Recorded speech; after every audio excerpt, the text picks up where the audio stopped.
आजा एकादशी का महत्व।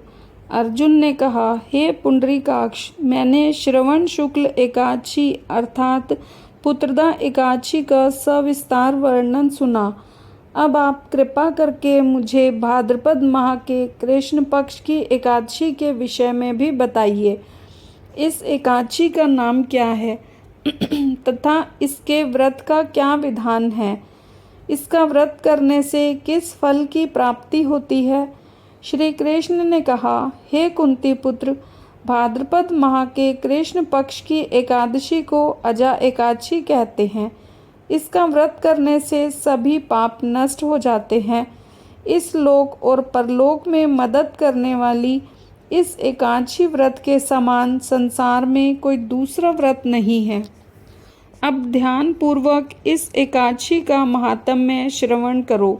पौराणिक काल में भगवान श्री राम के वंश में अयोध्या नगरी में एक चक्रवर्ती राजा हरिश्चंद्र नाम के राजा हुए थे। राजा अपनी सत्यनिष्ठा और ईमानदारी के लिए प्रसिद्ध थे। एक बार देवताओं ने इनकी परीक्षा लेने की योजना बनाई।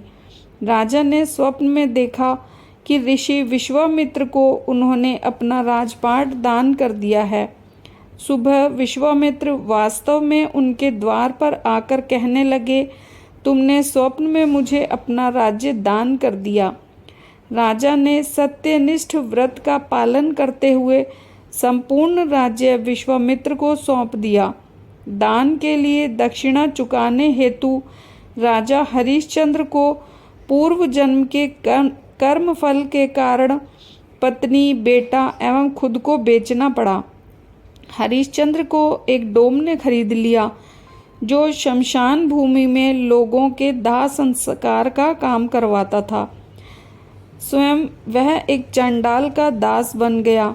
उसने एक चंडाल के यहाँ कफन लेने का काम किया, किंतु उसने इस आपत्ति के काम में भी सत्य का साथ नहीं छोड़ा। जब इस प्रकार कई वर्ष बीत गए तो उसे अपने इस नीच कर्म पर बड़ा दुख हुआ और वह इससे मुक्त होने का उपाय सोचने लगा। वह सदैव इसी चिंता में रहने लगा कि मैं क्या करूं, किस प्रकार इस नीच कर्म से मुक्ति पाऊं। एक बार की बात है, वह इस चिंता में बैठा था कि गौतम ऋषि उसके पास पहुँचे। हरिश्चंद्र ने उन्हें प्रणाम किया और अपनी दुख भरी कथा सुनाने लगे।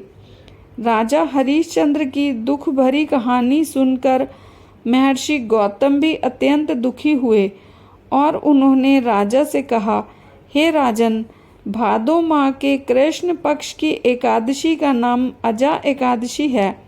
तुम उस एकादशी का विधान पूर्वक व्रत करो तथा रात्रि को जागरण करो। इससे तुम्हारे सभी पाप नष्ट हो जाएंगे। महर्षि गौतम इतना कहकर आलोप हो गए। अजा नाम की एकादशी आने पर राजा हरिश्चंद्र ने महर्षि के कहे अनुसार विधान पूर्वक उपवास तथा रात्रि जागरण किया। इस व्रत के प्रभाव से राजा के सभी पाप नष्ट हो गए। उस समय स्वर्ग में नगाड़े बजने लगे तथा पुष्पों की वर्षा होने लगी। उन्होंने अपने सामने ब्रह्मा, विष्णु, महेश तथा देवेंद्र आदि देवताओं को खड़ा पाया। उन्होंने अपने मृतक पुत्र को जीवित तथा अपनी पत्नी को राजसी वस्त्र तथा आभूषणों से परिपूर्ण देखा। व्रत के प्रभाव से राजा को पुनः अपने राज्य की प्राप्ति हुई। वास्तव में एक ऋषि ने राजा की परीक्षा लेने के लिए यह सब कौतुक किया था, परंतु अजा एकादशी के व्रत के प्रभाव से ऋषि द्वारा रची गई सारी माया समाप्त हो गई और अंत समय में हरिश्चंद्र अपने परिवार सहित स्वर्गलोक को गया। हे राजन, यह सब अजा एकादशी के व्रत का प्रभाव था।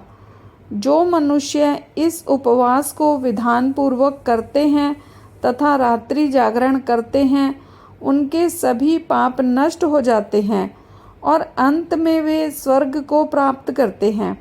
इस एकादशी व्रत की कथा के श्रवण मात्र से ही अश्वमेघ यज्ञ के फल की प्राप्ति हो जाती है। जय श्री हरि।